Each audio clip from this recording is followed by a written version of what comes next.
Training Bay 7 had seen its share of altercations, but this was different. The automated cleaning drones had retreated to their wall alcoves 3 minutes ago. An algorithmic decision that suggested either an equipment malfunction or something the machines couldn't quite categorize. Given what was about to unfold, the latter proved disturbingly accurate. You know what your problem is, Dust? The lead Harvakian stretched to his full 3-meter height, mandibles clicking with anticipation. His chitinous armor gleamed under the bay's harsh lights, 6 arms flexing in a display meant to intimidate. You think being from a death world makes you special? Cadet Dust, a designation that had stuck since orientation when someone noticed humans named themselves after atmospheric particles, remained motionless near the gravity simulators. 5'8", maybe 160 soaking wet, wearing standard-issue Academy grays that somehow managed to look rumpled despite being synthetic fiber. The human watched the 7-member coalition arrange themselves with the detached interest of someone observing weather patterns. Special? Dust's voice carried the particular flatness that came from processing multiple threat assessments simultaneously. That's your takeaway from xenobiology class? The Zephyrian twins flanked left and right, their crystalline bodies refracting the bay's lighting into prismatic warnings. They moved with the synchronized grace of beings who had never known individual thought, never experienced the lonely terror of making decisions without collective consciousness. Pretty to watch, really, like watching art prepare to commit suicide. 7 against 1, observed the lone Mallory, whose song speech translated into standard as musical mockery. Its gas giant physiology meant it couldn't participate directly, but it could certainly commentate. How wonderfully sporting of you. Shut it, wind chime, snapped the Harvakian. This isn't about numbers, it's about putting Earth trash in its place. The remaining 4, 2 more Zephyrians, a Karathi, and something that might have been from the Theta Quadrant but could equally have been a sentient houseplant, formed the outer ring. Standard pack tactics, if you ignored the fact that none of their species had evolved as pack hunters. They were mimicking behaviors they'd seen in holovids, playing at being dangerous while fundamentally misunderstanding what danger actually looked like. Dust shifted weight from one foot to the other. A tiny movement, barely perceptible, but it caused every threat assessment algorithm in the bay's monitoring system to recalibrate. The medical drones hadn't moved from their charging stations yet, but their standby lights had shifted from green to amber. Machines, unlike the 7 aliens closing in, recognized predatory preparation when they saw it. Here's what's going to happen, the human said, tone remaining conversational. You're going to rush me, I'm going, to defend myself. Then you're going to spend the next 6 months learning to eat through tubes while your various biological systems remember how to function. Arrogant little... The lead Zephyrian never finished the thought. The Harvakian gave the signal, a mandible click that meant now in his species threat display vocabulary. 7 bodies moved with coordinated precision, a symphony of alien physiologies converging on one unremarkable human who had somehow attracted their combined ire. 9 seconds later, the medical emergency klaxons began their automated wailing. It wasn't combat, not in any sense the Academy's training protocols would recognize. Combat implied some form of back and forth, a contest between opponents of roughly equal capability. This was closer to what happened when a maintenance drone encountered a navigation error and began systematically dismantling whatever happened to be in its path. The lead Harvakian reached Dust first, 6 arms extended in a grappling maneuver that would have worked beautifully against another Harvakian, or really any species that fought with the assumption that overwhelming size and strength were sufficient. Dust stepped inside the creature's reach, did something with an elbow that produced a sound like snapping ceramics, and the 3-meter tall alien folded into a twitching heap, that would have been impressive origami if origami were supposed to scream. The Zephyrian twins arrived as a synchronized unit, which turned out to be tactically disadvantageous when Dust grabbed the first one's extended appendage and used it as a fulcrum to redirect the second twin's momentum into the nearest wall. The sound was like wind chimes falling down a mountain. Beautiful in its way. The remaining four showed admirable commitment to their obviously doomed plan. They kept coming even as their compatriots painted abstract art with various bodily fluids across the bay's polished surfaces. The Karathi managed to land a blow that would have shattered ribs on any species evolved in a reasonable gravity well.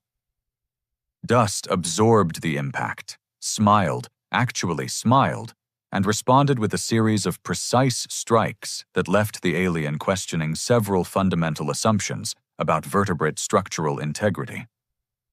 By second 7, the automated medical systems had classified the situation as a mass casualty event. Emergency bulkheads began sealing as trauma drones descended from ceiling compartments like metallic angels of mercy, their onboard computers already calculating blood loss ratios and tissue damage patterns.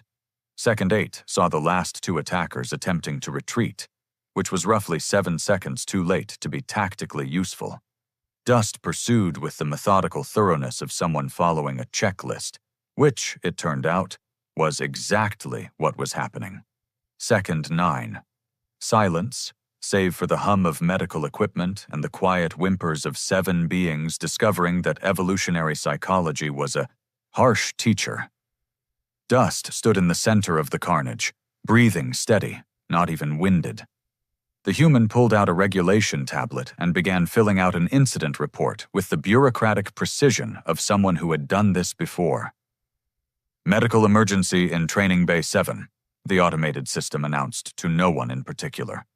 Multiple casualties requiring immediate intervention. All personnel maintain safe distance until clearance is given. The Mallory, forgotten in its observation alcove, watched trauma drones swarm over the 7 broken forms with something approaching awe. Its crystalline structure resonated with a frequency that translated roughly as wonder, if wonder could sound like a funeral dirge played on broken glass. "What are you?" it whispered, the question directed at the human who was now calmly describing the incident in report format, checking boxes for self-defense and proportional response with clinical detachment. Dust looked up from the tablet, considered the question with the same methodical approach that had just redefined 7 alien perspectives on human capabilities. "Tired," came the eventual answer. "I'm just really, really tired." The medical drones worked frantically to keep 7 hearts beating, 7 respiratory systems functioning, 7 nervous systems from shutting down entirely. Outside the sealed bay, Academy personnel gathered at observation windows, their various species expressions of shock creating a rainbow of existential crisis across the corridor. And in the center of it all, one human finished filing paperwork with the practiced efficiency of someone who understood that violence was just another form of communication. And sometimes the universe needed a very clear, very concise message about boundaries. The machines kept working. They were, after all, only following their programming, unlike everyone else in the room. The Kepler Military Academy's disciplinary tribunal convened exactly 47 hours after the incident, which was either impressive bureaucratic efficiency or evidence that someone very important was very concerned about 7 near corpses requiring life support. Given the Academy's usual pace, glacial would be generous. Commander Veleth suspected the latter. "State your designation for the record." The tribunal's lead arbiter, a Nexari whose species had perfected the art of looking perpetually disappointed, directed toward the figure seated at the respondent's table. "Cadet Dust, serial designation 7749-Earth-Primary." The human sat with parade ground posture, hands folded, expression suggesting mild interest in the proceedings rather than concern about potential expulsion or execution. Professor Kithrak, the Vorthak who supervised Training Bay 7, clicked his way to the witness platform on 4 articulated legs. His compound eyes reflected the tribunal's harsh lighting in patterns that suggested either deep contemplation or the beginning stages of a migraine. "Professor, you were present during the incident?" "Present is generous." Kithrak's translated voice carried the dry precision of someone whose species communicated through pheromone gradients. "I was reviewing combat protocols in the adjacent monitoring station when my sensors detected what I initially classified as a minor training accident." Initially? The Bay's automated systems began requesting emergency medical authorization at 14:32:7. Full trauma protocols engaged by 14:32:16. In my 43 years of academy service, I have never witnessed a 9-second interval produce such comprehensive biological catastrophe. Arbitrix Velith's head crest fluttered with what passed for skepticism among her people. "You're suggesting Cadet Dust deliberately orchestrated this outcome?"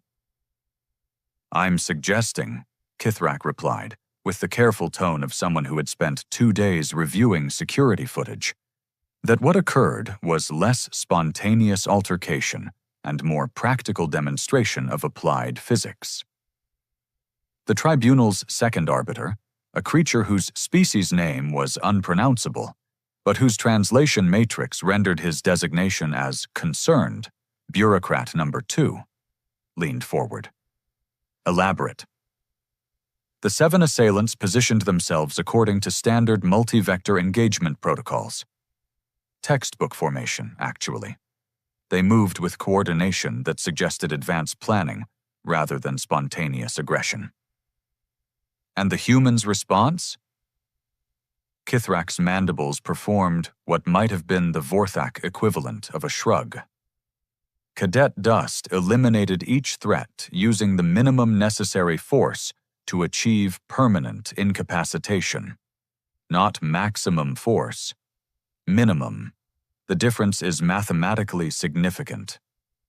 A holographic display materialized above the tribunal platform, showing Training Bay 7 from multiple angles.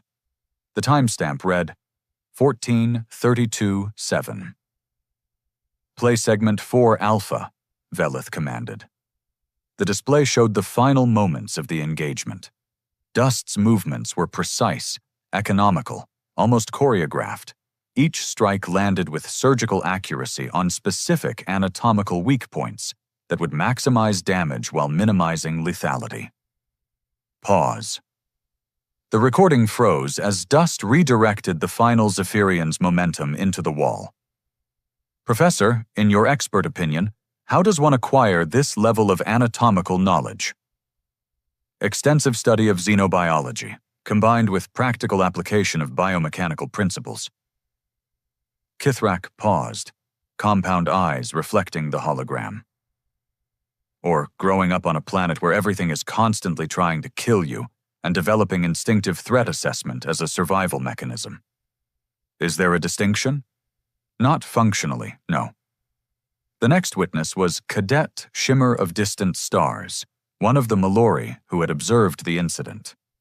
Its gaseous form rippled with harmonics that the translation matrix rendered as barely controlled anxiety.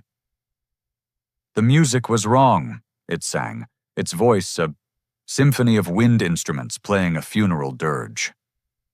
"Violence should crescendo and diminish, ebb and flow like proper composition. This was percussion, single notes, perfectly timed, ending in silence."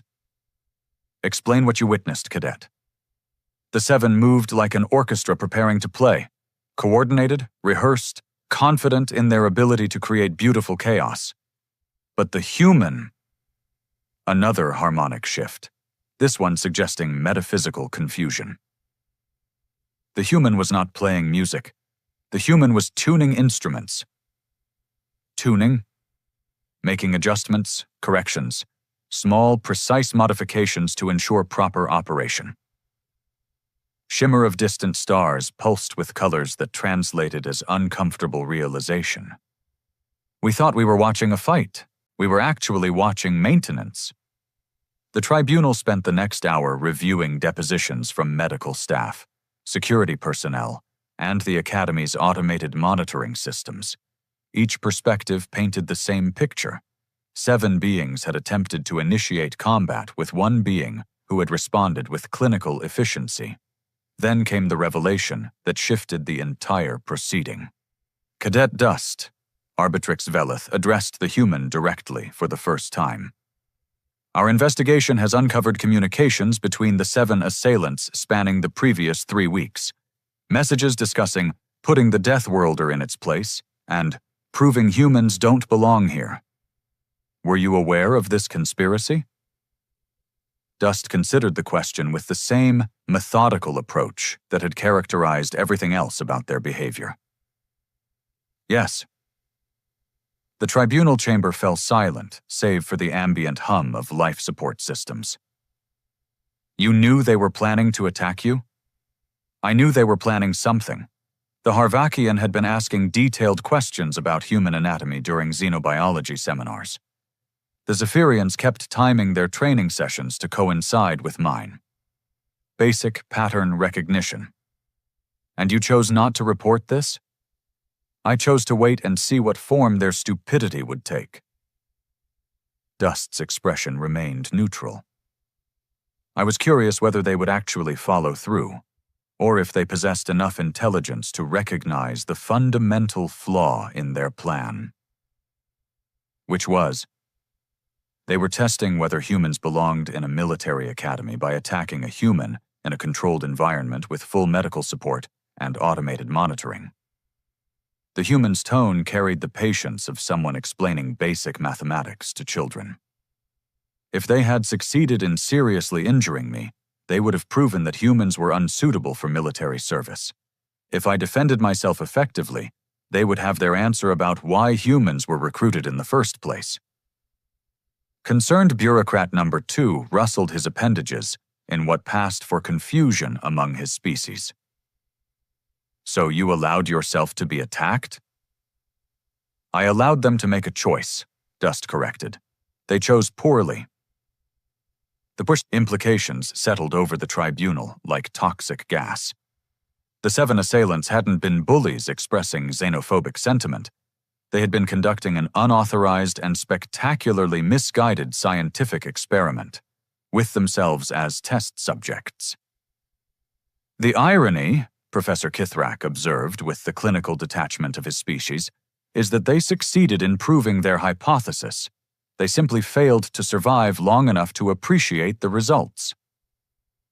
Commander Velith's head crest flattened against her skull, a gesture that indicated either deep thought or the beginning stages of a nervous breakdown. This tribunal is adjourned pending further review, she announced. Cadet Dust, you are confined to quarters until we determine how to classify this incident.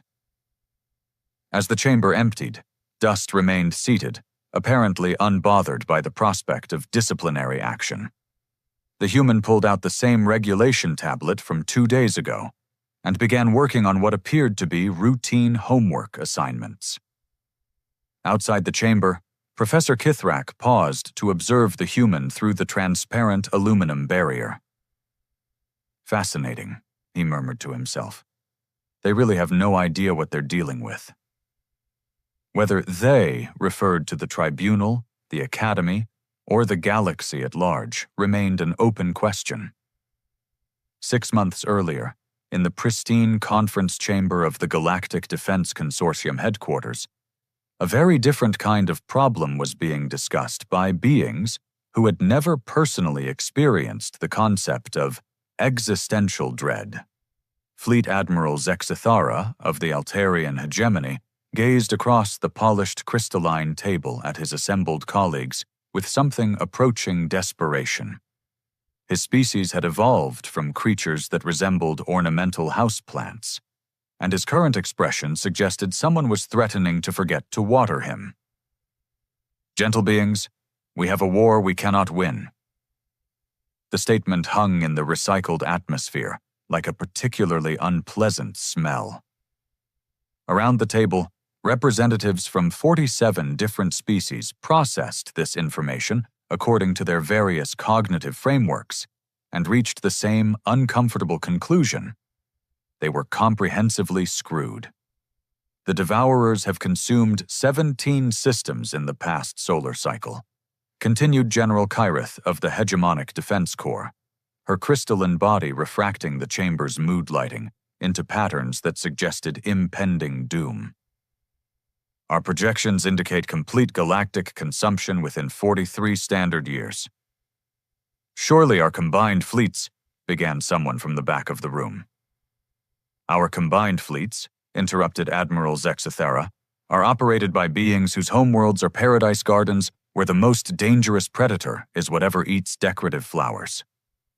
We have created the most sophisticated military technology in galactic history and staffed it with personnel whose greatest childhood trauma was learning that some fruits have seeds.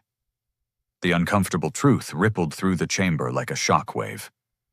The Galactic Defense Consortium represented the pinnacle of civilized achievement. Thousands of species living in harmony, sharing knowledge, exploring the cosmos with academic curiosity rather than territorial ambition. It was, by any reasonable measure, the greatest success story in the known universe. It was also, as current circumstances were demonstrating, catastrophically unsuited for actual warfare. Our soldiers are excellent at following protocols, Admiral Zexathera continued, with the tone of someone describing a beloved pet's tragic character flaws. They excel at equipment maintenance, strategic planning, and diplomatic resolution of conflicts. When faced with an enemy that follows no protocols, maintains no equipment, and considers diplomacy a form of seasoning, they tend to underperform. Defense Minister Korth, whose species had achieved enlightenment through centuries of philosophical contemplation, raised what might charitably be called a hand. What specific performance metrics are we discussing? Our casualty rates suggest that our military personnel treat combat like a sporting event with rules, referees, and the possibility of appealing unfavorable decisions to a higher authority. The Admiral's plant-like features managed to convey profound exasperation. The Devourers treat combat like dinner preparation. The chamber's environmental systems had begun cycling through calming aromatics, an automatic response to the collective stress levels being detected. Unfortunately, several species present found the scent of synthetic lavender existentially threatening, which rather illustrated the problem they were facing. "We need warriors," declared General Kyrith, with the air of someone stating an obvious solution. Beings with actual survival instincts, species that understand violence as something other than an academic exercise. "Where exactly do you propose we find such beings?" asked Defense Minister Korth. "Our civilization has spent millennia eliminating the conditions that produce what you describe. Peace, prosperity, and rational discourse tend to discourage the development of homicidal expertise. This was when Captain Mechstar of the Survey Corps cleared his throat with a sound like grinding metal. His species evolved from scavengers, which made him uniquely qualified to recognize opportunities that others might overlook. Actually, we may have recently cataloged a species that meets these criteria." The holographic display above the conference table materialized into a three-dimensional representation of a blue-green world orbiting a remarkably average yellow star. Designation: Sol 3. Local name: Earth. Inhabited by a species that calls itself human. Initial contact protocols were postponed due to their ongoing tendency toward self-destruction. "Explain," Admiral Zexathera commanded. "They are currently engaged in what they call world wars. Planet-wide conflicts involving hundreds of millions of individuals using increasingly sophisticated methods of killing each other. Our xenosociology team classified them as promising but premature for diplomatic contact." General Kyrith's crystalline structure pulsed with interest. "How premature?" "They have recently developed atomic weapons and immediately used them on each other, twice, as a demonstration of resolve rather than military necessity. The chamber fell silent as this information percolated through various cognitive processes. Several species present had never encountered the concept of using ultimate weapons for psychological warfare rather than strategic objectives. Their homeworld, Captain Mexstar continued, consulting his survey data, is classified as a Class 12 death world. Gravity is 30% above galactic standard. Atmospheric composition includes toxins that would be lethal to 67% of known species. Weather patterns regularly produce environmental catastrophes that would qualify as planetary emergencies on most civilized worlds. And the inhabitants? They consider these conditions normal. Many engage in recreational activities that deliberately expose them to additional dangers for the purpose of enjoyment.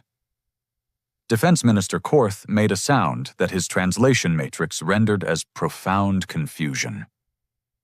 They seek out additional mortality risks as entertainment. They jump out of functional aircraft for fun. They climb mountains that serve no strategic purpose. They deliberately enter bodies of water containing predatory creatures, apparently to swim with them.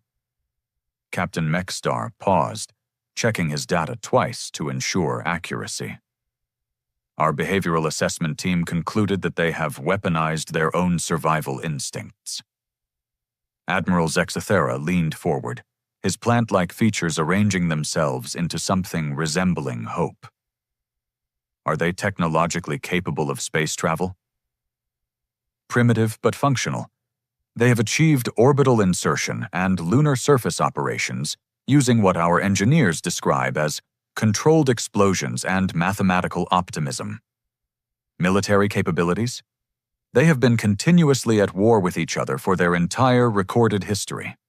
Current global military expenditures represent approximately 2% of their total economic output, which they consider peacetime levels. The implications were staggering. A species that considered current Earth-level military spending as a minimal peacetime requirement was either completely insane or possessed survival instincts that bordered on the supernatural. "Recommendation?" asked General Kirith. Captain Mexstar's expression, insofar as his species could manage expressions, suggested someone presenting a solution that was either brilliant or catastrophically stupid, with no middle ground available. We invite them to join the consortium. Specifically, we offer them places in our military academy system. We study how they think about warfare, and they help us remember what it means to fight for survival rather than sporting excellence. And if they prove too violent for integration? Then we have learned something valuable about the nature of warfare from a species that has been practicing it for millennia, the captain replied. And if they prove adaptable, we have recruited beings who understand that sometimes violence is not a regrettable necessity, but an art form requiring practice, dedication, and a complete absence of fairness. The vote was unanimous, though several representatives required additional oxygen supplementation afterward. 3 days later, the first diplomatic transmission was sent to Earth, offering humanity a place among the stars and, more specifically, enrollment opportunities at the finest military academies in the galaxy.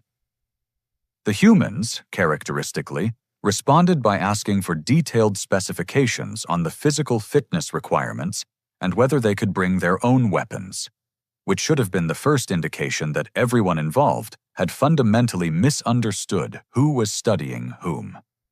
The tribunal's verdict arrived with all the bureaucratic fanfare of a maintenance notification. Cadet Dust was hereby promoted to senior cadet status and assigned to the newly created Department of Applied Combat Psychology. The 7 former assailants were transferred to cultural sensitivity and xenological understanding seminars, where they would spend the next semester learning why attacking Deathworlders was generally contraindicated for continued biological function. This announcement was delivered by Commander Veleth with the expression of someone who had spent the past week discovering that her understanding of military hierarchy was fundamentally inadequate for current circumstances. The Academy, she explained to the assembled staff, has decided to treat this incident as an unscheduled but highly educational demonstration of interspecies combat dynamics. Professor Kithrak, observing from the faculty section, made the Vorthak equivalent of a snort. Educational.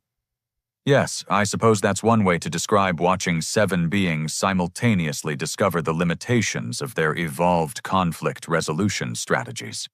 3 days after the verdict, an unusual delegation approached Dust in the Academy's hydroponics garden, one of the few places where humans could find vegetation that reminded them of home, assuming home was a carefully controlled environment where nothing was actively trying to poison you. The delegation consisted of 6 beings, each moving with the careful precision of individuals who had recently relearned the fundamentals of locomotion. The 7th member was notably absent, still requiring assistance with basic motor functions after what the medical staff euphemistically called recalibration of nervous system responses. Senior Cadet, the lead Zephyrian, spoke with the crystalline harmonics that indicated either deep respect or profound terror. His speech patterns carried new rhythms, cadences altered by recent trauma. We request guidance. Dust looked up from the tomato plants with the mild interest of someone who had been expecting this conversation for approximately 72 hours. About what, specifically?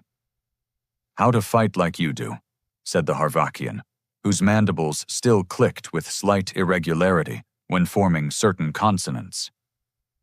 How to think about combat the way your species thinks about it. The human set down the watering device with deliberate care, the same methodical approach that had characterized everything else about their behavior. You want me to teach you how to be violent? We want you to teach us how to survive violence, corrected one of the remaining Zephyrians. There is a difference, we have learned. Significant difference, agreed the Karathi, whose own speech patterns now carried undertones that suggested a fundamental reassessment of several core beliefs about the nature of conflict. This was, Dust reflected, probably inevitable. Species that had evolved in controlled environments, where conflict was philosophical rather than physical, would naturally seek to understand how beings from less accommodating worlds had developed their particular approaches to problem-solving. What makes you think I can teach you anything useful? The human asked.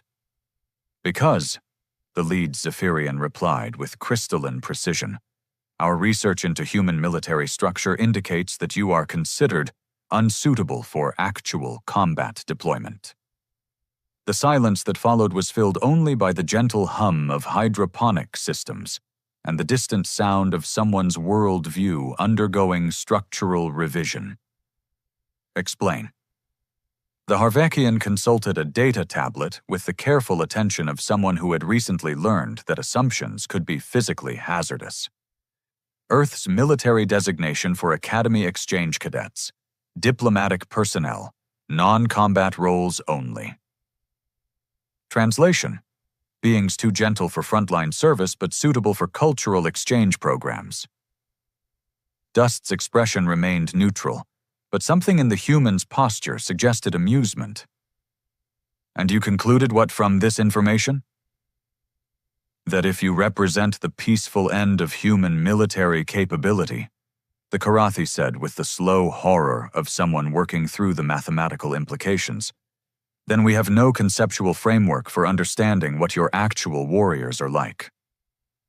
The human reached into a pocket and withdrew the same regulation tablet that had appeared throughout this entire sequence of events. A few quick inputs brought up what appeared to be a personnel file. Earthborn population, 8 billion. Military personnel, 12 million. Academy exchange candidates, 300. Selection criteria for exchange program. Dust paused, reading directly from the screen. Demonstrated ability to resolve conflicts through non-violent means. High scores on diplomatic temperament assessments. Documented history of de-escalation tactics in high-stress situations. The implications settled over the group like a toxic cloud. "You're telling us?"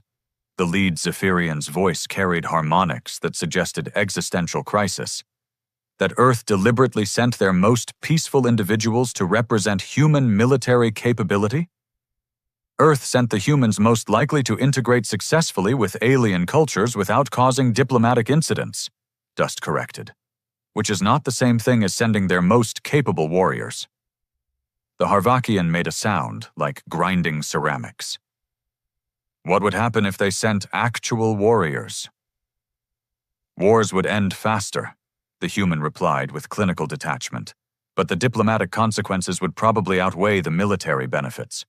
Hard to maintain trade relationships with species whose military personnel require therapy after observing human combat operations." What followed was the establishment of the Academy's first human combat psychology program, designed to help non-Death World species develop what the curriculum delicately termed survival-oriented cognitive frameworks. The program proved remarkably popular, though the dropout rate was approximately 60%, mostly due to what counselors described as conceptual adjustment disorders. The irony, which was not lost on the faculty, was that the program's most successful graduates were not learning to fight like humans. They were learning to think about fighting the way humans thought about everything else, as a problem requiring practical solutions rather than theoretical frameworks. Dust's teaching methodology focused primarily on meditation techniques designed to help alien minds overcome their instinctive fairness when faced with life-threatening situations. The curriculum included modules on abandoning sporting behavior during combat, why your enemy's well-being is not your responsibility, and applied paranoia for Paradise Worlders. The most popular course, according to enrollment statistics, was Learning to Turn Off Your Conscience, a practical guide for civilized species. 6 months later, Cadet Shimmer of Distant Stars observed another incident in Training Bay 7. This time, it was 3 human exchange cadets sparring with a mixed group of alien students. The music, as the Mallory described it, was entirely different. A harmony rather than percussion, with each participant contributing to a complex composition rather than attempting to dominate it. "They are learning to play together," Shimmer of Distant Stars reported to Professor Kithrak. "But the humans are not learning alien techniques. The aliens are learning human ones. And the difference? Human techniques assume that everything is trying to kill you, including your training partners, your equipment, and possibly the ground you are standing on. Once you accept this premise, everything else becomes remarkably simple."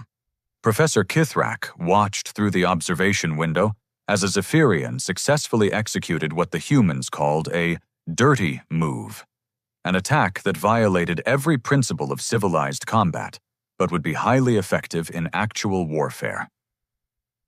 "Fascinating," he murmured.